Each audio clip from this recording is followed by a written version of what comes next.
Hello everybody, welcome back to my channel. It's your girl Mollet and I'm back with another video, and today we're going to be doing this pocket samosas, one of my favorites, and you can use them as a starter in your meal, and you can use them as a dessert as well. If you're going to fill them with sweetness, like sweet things, you can fill them with fruits, you can fill them with chocolate, you can fill them with marshmallows, anything you want.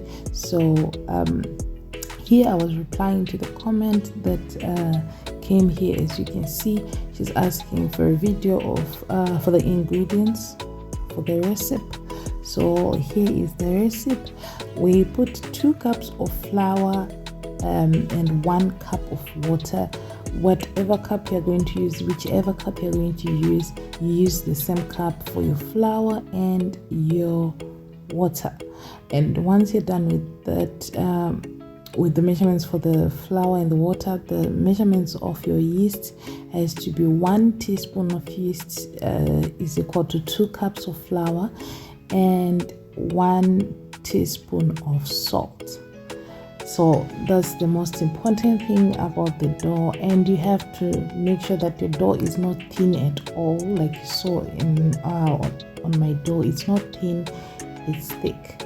So we have just to mix that until everything comes together. You can leave it to sit for as long as you want, but not more than a day, okay? Maybe the maximum you can leave it to sit is 6 hours, but for me here I just left it to sit for 5 minutes because this was going to be my children's snacks and my husband and I, so we needed that. And I just let it sit for 5 minutes. And the flour, you can use cake flour, all-purpose flour, or that you can use even self-raising flour. Just use the same ingredients that I've given you. I do not really like using wheat flour, bread flour, because it's meant for bread, so the consistency is really that thick consistency compared to the other flour. But for this, they're forgiving, you can use absolutely any flour. So once I was done with mixing, you saw I've done my filling. I did fillings of my choice. I always say that do fillings of your choice.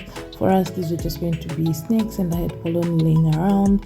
That's the one that I used, and some tomatoes, onions, some spices and tomato sauce to mix it all and make it juicy and that they shouldn't be dry inside. And I have this cutter that I was using as a template, as a guide, and they really helped me out a lot, and they are quick. So you just close, push it and remove the excess. That's all. If you want to see how to do it without template, I have a video that I have done. I'll leave the video in the comment section. You can check it out on my profile. You'll see it on my videos, and you will see it. So once I was done with that, I let my dough sit while I let my samosa sit while I'm heating the oil. Once my oil was done heating, I then started putting in the samosas. As you can see, my oil is not too hot and it's just on medium. So this one's, the first batch was for me and my husband because I like them crispy on the outside. I love everything crispy, okay? If I'm making my chicken in the oven, if I'm roasting it, if I'm making whatever I'm making, chips, I love my food crispy. And this batch was for my children, my 3 boys.